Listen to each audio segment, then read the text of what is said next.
Afrika yenu, Afrika yenu. Ichalenga miroro marine kumi. Exodus 20 kuva verse 1. Zvino Mwari wakataura mashoko ose akati, ndini Jehovha Mwari wako wakakubvisa munyika yeIjipita muimba youranda. Usava namwe Mwari kunze kwangu. Usazviita mufananidzo wakavezwa, kana uri mufananidzo wechinhu chiri kudenga kumusoro, kana wechiri panyika pasi, kana wechiri mumvura pasi penyika. Usapfugamira izvozvo kana kuzvishumira, nokuti ndini Jehovha Mwari wako ndiri Mwari une godo. Ndinorova vana nokuda kwezvivi zvamadzibaba avo, kusvikira kurudzi rwechitande rwechina rwevanondivenga, ndichiitira nyasha nezviuru zvamazana vanondida, vanochengeta mirayiro yavo. Usareva zita raJehovha Mwari wako pasina, nokuti Jehovha angarege kupa mhosva unoreva zita rake pasina. Rangarira zuva reSabata kuti urichengete dzvene.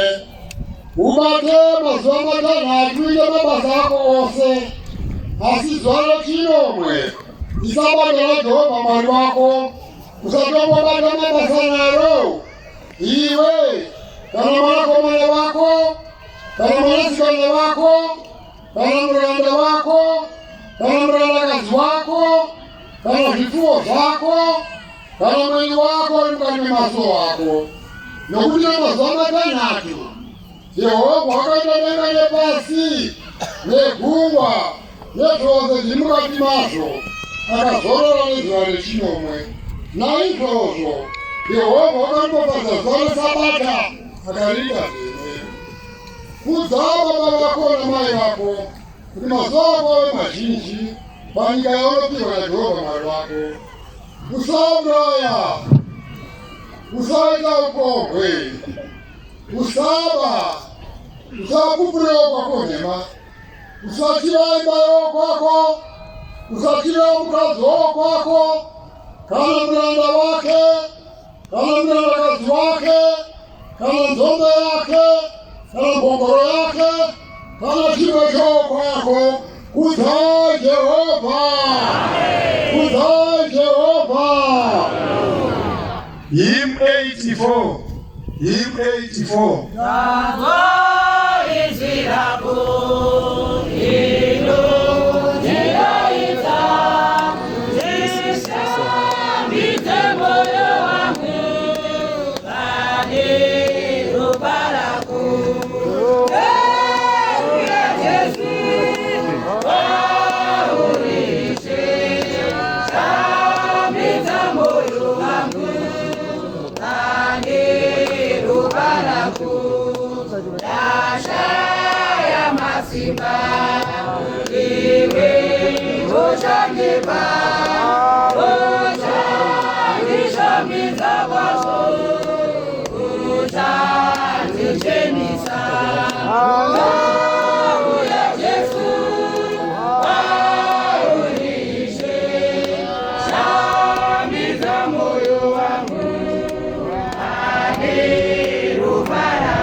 Zake dzose, wandi